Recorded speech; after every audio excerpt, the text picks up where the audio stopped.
Hello everyone, সকলোকে স্বাগতম জনাইছো আমাৰ ইৰজাতি ভাষাম ইউটিউব চেনেলটোলৈ আসাম ডাইৰেক্ট ৰিক্ৰুটমেণ্টৰ 2024 চনত হ'বলগীয়া ড্ৰাইভাৰ পোষ্টৰ কাৰণে যেটো এক্সাম হ'ব তাতে এবাৰ এটা নতুন সাবজেক্ট এড কৰিছে হেতু হৈছে ৰোড ট্ৰান্সপোৰ্ট আৰু সেই সাবজেক্টটোত 20টা কোৱেশ্চন আহা দেখা যাব 20টা কোৱেশ্চনৰ কাৰণে 20 নম্বৰ থাকিব গতিকে যথেষ্টটা ইম্পৰ্টেন্ট টপিক হ'ব সেই তাৰ ওপৰতে আমি আজি এই ভিডিঅ'টোত কেইটামান এমসিকিউ কোৱেশ্চন আপোনালোকলৈ লৈ আহিছো গতিকে ভিডিঅ'টো শেষলৈকে চাব বলক বেছি দেৰি নকৰি আমি ভিডিঅ'টো আৰম্ভ কৰো প্ৰথমটো কোৱেশ্চন আমাৰ হাতত আছে what does abbreviation of RC of a vehicle stands for যে ভেহিকল এখনৰ আৰচি বুলিলে কি বুজায় ইয়াৰ অপচন কেইটা আছে running certificate RTO certificate registration certificate আৰু ৰিকোয়াৰ্ড সাৰ্টিফিকেট তো ইয়াৰ শুদ্ধ উত্তৰটো হৈছে registration certificate এখন গাড়ীৰ আৰচি বুলি কোৱাৰ লগে লগে আমি registration certificate খনকে বুজিম next question your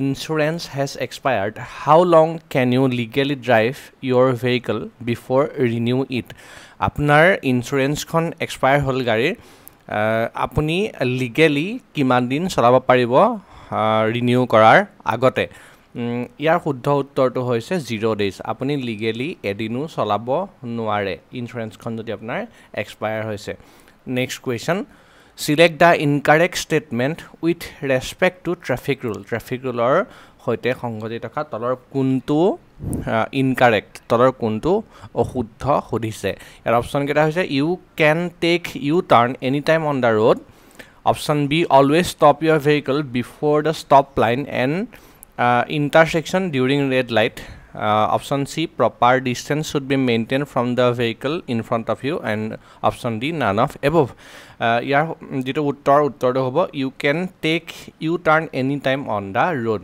আপুনি পথত যিকোনো সময়তে ইউ টাৰ্ণ ল'ব পাৰে বুলি কৈছে কিন্তু যেটো শুদ্ধ নহয় আৰু ইয়াত আমাৰ হেতুৱে সুধিছে গতিকে ইয়াৰ শুদ্ধ উত্তৰটো হ'ব option A next question What does the following road sign indicate? A road sign to ki bujay.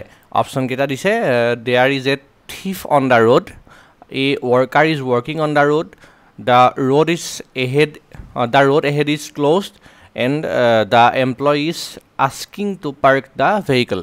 Yar shuddha uttor to hobo A worker is working on the road. A road sign to pothot bonuai kam kori ase etu bujay. Next question no person shall be issued a learner license to drive a transport vehicle unless he has held a light vehicle driving license of at least dash duration under the Motor Vehicle Act 1988 মানে কৈছে যে এখন public গাড়ী চলাবৰ কাৰণে এজন ব্যক্তিক light motor ভেহিকলৰ licence কিমান দিনৰ পৰা থাকিব লাগিব অপচন কেটা কৈছে 6 মান্থ 3 মান্থস 1 ইয়াৰ আৰু 1 উইক ইয়াৰ শুদ্ধ উত্তৰটো হৈছে 1 ইয়াৰ অৰ্থাৎ 1 বছৰৰ পৰা এজন মানুহৰ এলএমভি লাইসেন্স থকাৰ পাছতহে তেওঁ পাবলিক ভেহিকল চলাব পাৰিব নেক্সট কোৱেশ্চন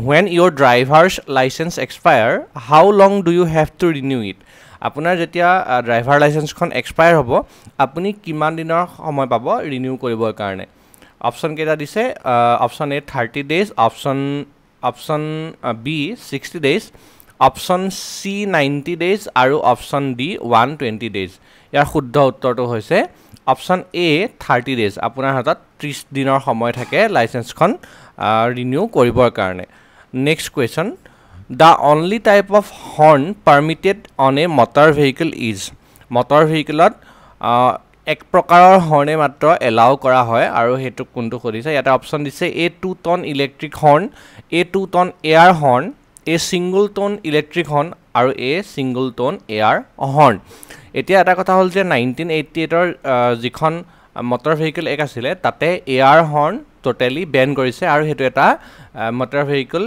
offense হয় motor vehicle actor মতে এটা অফেন্স হয় গতিকে ইয়াতে যিটা এয়াৰ হৰ্ন আছে এইগিটাটো ক্যান্সেল আউট হ'ব প্ৰথমতে আৰু ইয়াৰ শুদ্ধ উত্তৰটো হৈছে option A 2 ton electric horn to maximum up to 2 ton লৈকে ইলেক্ট্ৰিক হৰ্ন ইউজ কৰিব পাৰে next question, if you wish to drive a public vehicle, আপুনি যদি এখন পাব্লিক ভেহিকল চলাব বিচাৰিছে, what must be your minimum age, আপোনাৰ অতি কমেও বয়স কিমান হোৱা উচিত? অপশ্যন দিছে option A 18, option B 20, option C 22, option D 25। ইয়াৰ শুদ্ধ উত্তৰ হৈছে অপশ্যন এ 18, আপোনাৰ মিনিমাম 18 বছৰ বয়স হ'ব লাগিব আপুনি পাব্লিক ভেহিকল এখন চলাবৰ কাৰণে। Next question, the basic type of traffic sign in triangles gives, যে ট্ৰায়েংগলত যিবিলাক ট্ৰেফিক চাইন থাকে সেইবিলাকে কি কৰে? অপশ্যন কেইটা দিছে ইয়াতে অৰ্ডাৰ, গাইড, ইনফৰ্ম আৰু ৱাৰ্ণ। এতিয়া কথা হ'ল কি, যিবিলাক ট্ৰায়েংগলত ট্ৰেফিক ছিগনেলবিলাক থাকে এনেকুৱা ধৰণৰ, ইয়াতে কিবা কিবি মানে থাকে, সেই ট্ৰেফিক ছিগনেলবিলাকে সদায় ৱাৰ্ণ কৰে। গতিকে option D warn is the correct answer. Next question, what does the sign indicate, এই চাইনটোৱে কি বুজায়? অপশ্যন কেইটা দিছে give way, stop, parking and no' entry. ইয়াৰ শুদ্ধ উত্তৰটো হৈছে গিভ ৱে, মানে ৰাস্তা এৰি দিয়াৰ সংকেত হয়। Next question, compulsory road sign are generally exhibited in what shape, compulsory road চাইনবিলাক কোনটো শ্বেপত প্ৰদৰ্শন কৰা হয়? কম্পালচৰি যিবিলাক ৰোড চাইন থাকে সেইবিলাক সাধাৰণতে চাৰ্কুলাৰ শ্বেপত প্ৰদৰ্শন কৰা হয়, সেইবিলাক এনেকুৱা ধৰণৰ ৰাউণ্ড শ্বেপ এটাত থাকে। গতিকে option B is the correct answer. Next question, the engine oil is stored in dash when the engine is not running, যেতিয়া ইঞ্জিনটো চলি নাথাকে তেতিয়া ইঞ্জিন অইলখিনি ক'ত জমা হৈ থাকে? ইয়াৰ অপশ্যন কেইটা দিছে oil pan, cylinder head, oil pump আৰু ছেপাৰেট টেংক। অইল পাম্পটো নহয়, কাৰণ অইল পাম্পেৰে ইঞ্জিনলৈ যিখিনি ফুৱেল মানে পেট্ৰল বা ডিজেল থাকে সেইখিনি পাম্প কৰে। ছেপাৰেট টেংকত নাথাকে, চিলিণ্ডাৰ হেডতো নাথাকে, কাৰণ চিলিণ্ডাৰ হেডৰ ভিতৰত কেৱল মাত্ৰ পেট্ৰল বা ডিজেল আৰু এয়াৰেই সোমায়, ইঞ্জিন অইল সোমাব নোৱাৰে। গতিকে ইয়াৰ শুদ্ধ উত্তৰ হৈছে অইল পেন। অইল পেন নামৰ এটা মানে পাৰ্ট থাকে, সেই পাৰ্টটোতে ইঞ্জিন অইলখিনি ষ্ট'ৰ হৈ থাকে। Next question, tachometer in a vehicle measures, এখন গাড়ীত টেকমিটাৰে কি মেজাৰ কৰে? টেকমিটাৰে কি মেজাৰ কৰে? আচলতে টেকমিটাৰে সাধাৰণতে ৰাউণ্ড পাৰ মিনিট, বস্তু এটা কিমান স্পীডত ঘূৰি আছে, মানে 1 মিনিটত কিমান ৰাউণ্ড ঘূৰিছে সেয়া জোখ লয়। গতিকে ইয়াৰ শুদ্ধ উত্তৰটো হ'ব ইঞ্জিন RPM, ইঞ্জিনটো কিমান স্পীডত ঘূৰি আছে সেয়া জোখ লয়। বাকী স্পীডৰ কাৰণে যিটো মিটাৰ ব্যৱহাৰ কৰা হয় তাক অডোমিটাৰ বুলি কোৱা হয়, odometer. Next question, when you buy a new car, আপুনি যেতিয়া এখন নতুন গাড়ী কিনিব, the tax which you pay last for how long, যেতিয়া এখন গাড়ী কিনিব তেতিয়া আপুনি যিটো টেক্স পে' কৰিব সেইটো কিমান দিনলৈকে থাকে? আমাৰ ইণ্ডিয়াত যেতিয়া আপুনি এখন গাড়ী কিনিব তাতে তাৰ টেক্সটো 15 বছৰলৈকে থাকে। গতিকে option B is the correct answer. বেলেগ বেলেগ কিন্তু কাণ্ট্ৰিৰ কাৰণে এইটো টেক্স বেলেগ বেলেগ হয়।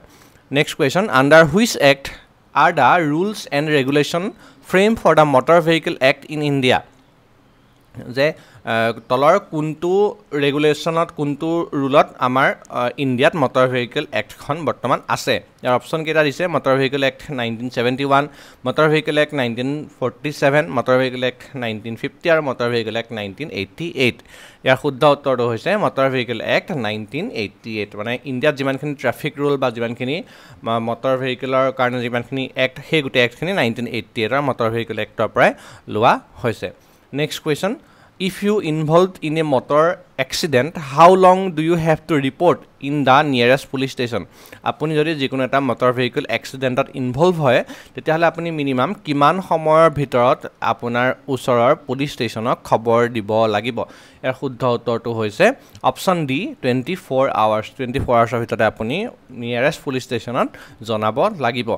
Next question, if you drive while drunk you can face term of imprisonment up to, আপুনি যদি ড্ৰিংক এণ্ড ড্ৰাইভ কৰে তেতিয়াহ'লে আপুনি যদি ধৰা পৰে তেনেহ'লে আপোনাৰ কিমান দিনলৈকে জেল হোৱাৰ সম্ভাৱনা আছে? ইয়াৰ অপশ্যন কেইটা দিছে 3 মান্থ, 4 মান্থ, 1 মান্থ আৰু 6 মান্থ। ইয়াৰ শুদ্ধ উত্তৰটো হৈছে আপ টু 6 মান্থ, আপোনাৰ 6 মাহলৈকে জেল হ'ব পাৰে। ইয়াৰ উপৰিও 10,000 টকা পৰ্যন্ত আপোনাৰ জৰিমনা হ'ব পাৰে। Next question, travelling at 60 kilometre per hour how far will your vehicle travel in a single second? এইটো এটা প্ৰশ্ন, অংক মেথমেটিক্সৰ প্ৰশ্ন এটা ওলালে। গতিকে ইয়াতে আমি যদি চাওঁ যে আমাক কৈছে যে 60 কিলোমিটাৰ পাৰ আৱাৰ বুলি কৈছে। গতিকে এইটো যদি আমি মিটাৰলৈ প্ৰথমতে লৈ যাওঁ, কিমান হ'ব? 60 × 1000 আমি কৰি দিম, 60,000 ইয়াতে পাম। ঠিক আছে, তাৰপিছতে আমাক কৈছে যে ছিংগল ছেকেণ্ড। এতিয়া এইটো যিহেতু 1 আৱাৰ মানে কিমান হ'ল? 60 মিনিট। তাৰ মানে 60 × 60 3600 ছেকেণ্ড পাই গ'লোঁ। এতিয়া আমি ইয়াতে যদি 60,000 বাই 3600 কৰি দিওঁ, তেতিয়া কিমান পাম আমি? এইকেইটা আমি কটাকটি কৰিলে পাম 16.6 মিটাৰ। গতিকে ইয়াৰ শুদ্ধ উত্তৰটো হ'ব এইটো 16.667 এনেকৈ গৈ থাকিব। গতিকে ইয়াৰ শুদ্ধ উত্তৰ একেবাৰে ক্লজেষ্টটো আমি লৈ ল'ম অপশ্যন বি, 16.6 মিটাৰ ইয়াৰ শুদ্ধ উত্তৰ। Next question, a traffic light which you are approaching is শ্বয়িং solid yellow' what should you do? যেতিয়া এটা ট্ৰেফিক লাইট হালধীয়া ৰঙৰ লাইট জ্বলি থাকিব ট্ৰেফিক লাইটত, তেতিয়া আমি কি কৰিব লাগিব? অপশ্যনকেইটা দিছে, move to the right hand side of the road, maintain the current speed, slow' down and prepare to stop, accelerate hard. এতিয়া কথাটো হ'ল কি, যেতিয়া এটা ট্ৰেফিক লাইটত য়েল্ল' লাইট জ্বলে, তেতিয়া কি হয়? য়েল্ল' লাইট জ্বলাৰ পিছতে অলপ সময়ৰ পাছতে ৰেড লাইট জ্বলে। তাৰমানে আমাক ৱাৰ্ণ কৰে ৰেড লাইট জ্বলিব বুলি। গতিকে ইয়াতে কোনটো অপশ্যন শুদ্ধ হ'ব? Slow' down and prepare to stop. আমি ৰ'বৰ কাৰণে প্ৰিপেয়াৰ কৰিব লাগিব, গাড়ীখন শ্ল' ডাউন কৰিব লাগিব। অৰ্থাৎ ইয়াৰ option C correct answer. Next question, a white arrow' pointing left on a blue background means what? কাষত আপোনালোকে পিকচাৰখন দেখিছে, এনেকুৱা ধৰণৰ এটা বগা কাৰ চিহ্ন থাকিব, বাওঁফালে দেখুৱাই থাকিব আৰু ব্লু বেকগ্ৰাউণ্ডটো থাকিব। সেইটোৱে কি বুজায়? অপশ্যনকেইটা দিছে, compulsory left turn, you may not turn left, heavy goods vehicle must turn left, আৰু you may turn left if you wish to. ইয়াত শুদ্ধ উত্তৰটো হ'ব কম্পালচৰি টাৰ্ণ লেফ্ট। মই অলপ আগতে কৈছিলোঁৱে যে যেতিয়া কম্পালচৰি বা মেণ্ডেটৰী থাকে তেতিয়া ৰাউণ্ড শ্বেপত থাকে। গতিকে ইয়াতো এইটো ৰাউণ্ড শ্বেপতে আছে। গতিকে compulsory turn left is the correct answer. So' guys, এইকেইটাই আছিলে আজিৰ ড্ৰাইভাৰ পোষ্টৰ কাৰণে যিকেইটা আমাৰ ৰোড ট্ৰেন্সপৰ্টেশ্যনৰ ওপৰত প্ৰশ্ন আহিবলগীয়া আছিলে, তাত তেনেকুৱা ধৰণৰ প্ৰশ্ন আপোনালোকলৈ লৈ আহিছিলোঁ। নেক্সট ছিৰিজ আকৌ লৈ আহিম। গতিকে আপোনালোকে ভিডিঅ'ত চাবলৈ নাপাহৰিব, চেনেলটো ছাবস্ক্ৰাইব কৰি ল'ব, লগতে এই ভিডিঅ'টো লাইক কৰিবলৈ নাপাহৰিব। আৰু যদি আমাৰ টেলিগ্ৰাম চেনেলত জইন কৰিব বিচাৰে, তেতিয়াহ'লে ডেছক্ৰিপশ্যনত লিংক দিয়া থাকিব, তাৰ পৰা আপোনালোকে জইন কৰিব পাৰে। Thank U.